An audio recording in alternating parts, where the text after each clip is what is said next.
Mr. Bison Flips! Mr. Bison Flips! Mr. Bison Flips! Mr. Bison Flips! Welcome to this video on Hamlet's to be or not to be speech. This is going to be a slightly different video from what I usually do because I'm trying to tailor it to my ERWC students who are reading the soliloquy to be or not to be in isolation without studying the entire play. So I'm mainly going to focus on giving you some context so that you can read that soliloquy without having the context of the entire play kind of behind you and having read all the other, 2.5 scenes before that. So this is obviously one of the most famous speeches in all of Shakespeare, I would say, and probably maybe in world literature in a sense, right? It's so famous. But I think it's often misrepresented and misunderstood, which is why I wanted to kind of do this introduction before we start reading it. I think a lot of people even picture this performed with kind of arm outstretched holding the skull of Yorick and talking to the skull, and that's completely misrepresented in the play because obviously Yorick's skull is not unearthed by the gravediggers until Act 5, so it certainly does not belong here in Act 3, Scene 1. But let's have a look at the story so far. So Prince Hamlet has returned home to Elsinore in Denmark from his university studies in Wittenberg in Germany. He studies at university there along with his friend Horatio. We'll come back to the importance of Wittenberg, and particularly Wittenberg Cathedral, later in this video. He's returned home for the funeral of his dead father, who died mysteriously while sleeping in the garden.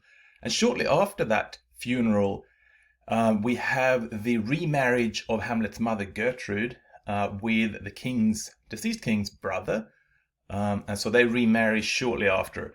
I'm not going to go into the possible motives for that remarriage. There are some maybe extenuating circumstances that would justify it, but I'm not going to go into that in this video here. But it does seem like rather a hasty one. Hamlet even describes it as if the leftovers from the the funeral furnish forth the wedding party, and they eat the leftovers at the wedding party. It's that close together.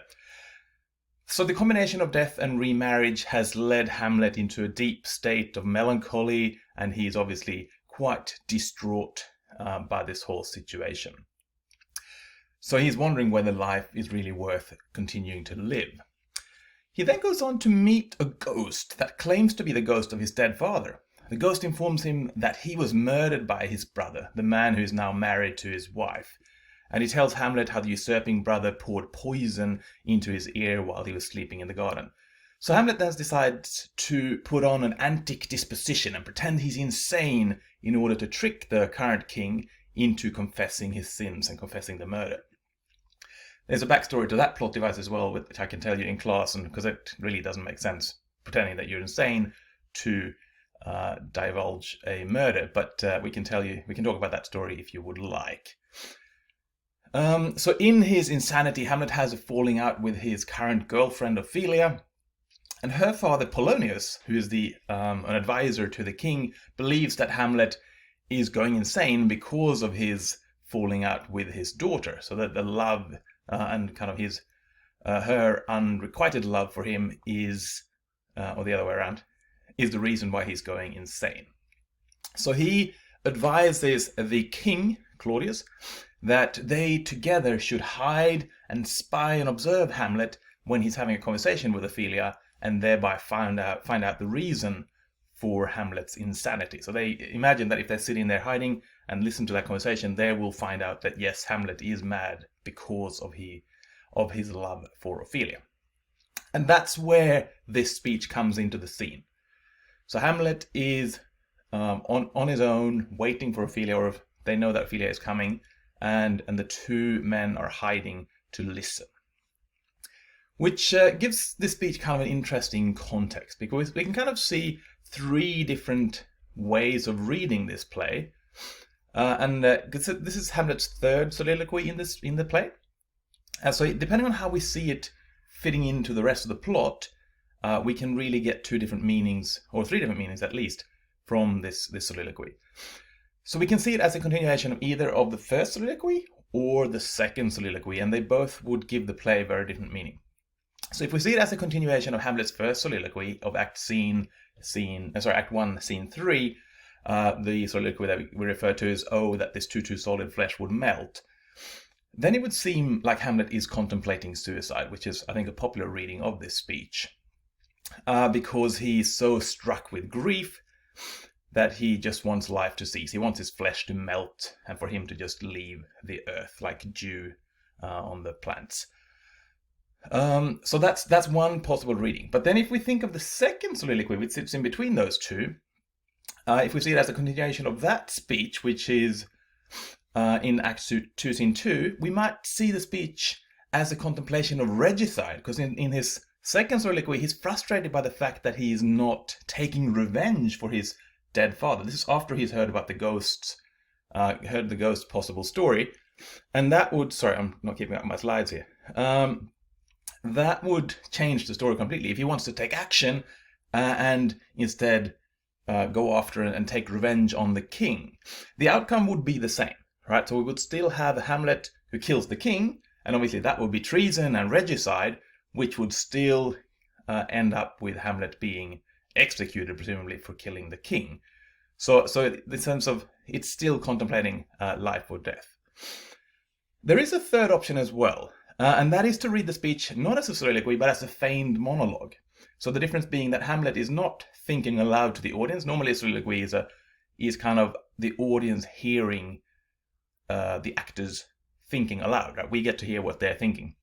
But if instead we think of this speech as a monologue, him speaking directly to the audience, speaking directly, out loud into the room, then we can think of it as a feigned monologue, that he's actually pretending to be speaking to himself, but rather he's actually trying to hoodwink and trick Polonius and King Claudius, who are hiding and watching him, to kind of further this theory about his insanity. This seems to be the way that Kenneth Branagh is interpreting this scene in the film version that we're going to watch in class later on, because he's speaking directly to the two men who are at that time hidden behind the mirror that he's standing in front of. So these three readings kind of give a different take on. They're all dealing with still the existential issue of living or dying, but they're giving the play slightly different, or the speech slightly different meaning. I also want to have a word on ghosts before we move on, because I think the ghost factor has an important impact on this speech as well.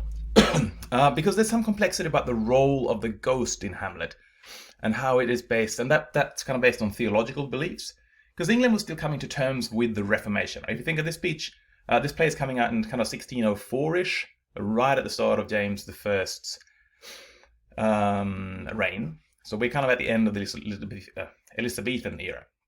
Right, so we're shifting from Catholicism to Protestant Anglican Church, right? Henry VIII has reformed the church, and then Bloody Mary took it back to Catholicism, and then Elizabeth again has changed it to the Lutheran faith. If you want to hear more about this, I made a video on his historical theological context that you can follow up. I'll link that as well in the comment section below, so you can watch that if you're interested in it. It's about 12 minutes in, I think, that the theological aspect comes into it. But the important thing here is Hamlet has been brought up a Catholic at home, where a ghost is the spirit of someone who is stuck in purgatory because of some affair that is not yet set in order. So you need to kind of sort out your worldly affairs before you can pass on to paradise. So for instance, if your brother has murdered you and gotten away with the murder and married your wife and taken your kingdom, then that would be a reason for a Catholic ghost to stick around and see that there is some sense of revenge taken. But in contrast, if we think of Hamlet as a student at Wittenberg, Wittenberg is the very cathedral where Martin Luther nailed up those 95 theses when he started the Reformation back in 1517. Then a Lutheran would think of a ghost as a spirit from hell. And Hamlet does call, he's kind of torn. Is this ghost a spirit of health or a goblin damned? And so he doesn't really know what to make of the ghost. And that does change how the kind of the meaning of this speech, because for the sake of reading this speech, it's important because Hamlet's thinking would be shaped in terms of what course to follow would depend on which type of ghost he believes this is. If you trust the ghost that it's a spirit of his father, he is more likely to be seeking revenge, regicide, and then possibly the execution. Whereas if it's a goblin damned, then it's more likely to increase his sense of melancholy, right? Now he's got his father dying, his mother remarrying, and now also a ghost haunting him and trying to mess up his life. So then he would maybe be more likely to offer ending his own life, to choose that option instead. So that's kind of 3 different layers of meaning of this speech that makes it so interesting, because every audience can take away its own meaning and make this speech personally relevant to them. In my opinion, Shakespeare does this intentionally so that the play becomes opaque. I speak about this in one of my other videos as well, about the meta-theatrical nature of the play and how the play is kind of like a mirror that it can't be transparent, because if we look in a mirror and the mirror is transparent, we see straight through it. Whereas if you make it opaque, then it's going to reflect back our own image. And I think that's kind of what Shakespeare's doing. He's giving us options of how to view the play so that we can use it to reflect our own lives and kind of have our own beliefs kind of viewed through the characters. But for the sake of our reading this play or this speech in ERWC, we can create a hybrid of those 3 options. That's fine in terms of what Hamlet is actually thinking, because the important for us is the sense that Shakespeare himself is speaking to us as readers about the complexity and difficulty of human life and our prospect of our eventual death, right? The fact that our mortality is finite, our life is finite, and we have mortality there kind of as a memento mori, which is kind of the idea that, you know, we're constantly reminded that death is something that's looming, and therefore we should treasure our life and enjoy our lives. So I'm hoping that's giving you enough background to read and think about the soliloquy. You can understand where it's sitting in the play and how it might have different meanings to different audiences. And then hopefully it can still kind of talk to you some 420 years after its conception by Shakespeare. If you've got any questions about anything in this video, obviously post me a comment below or just jot it down and bring it to class. And I look forward to exploring this speech further with you very shortly.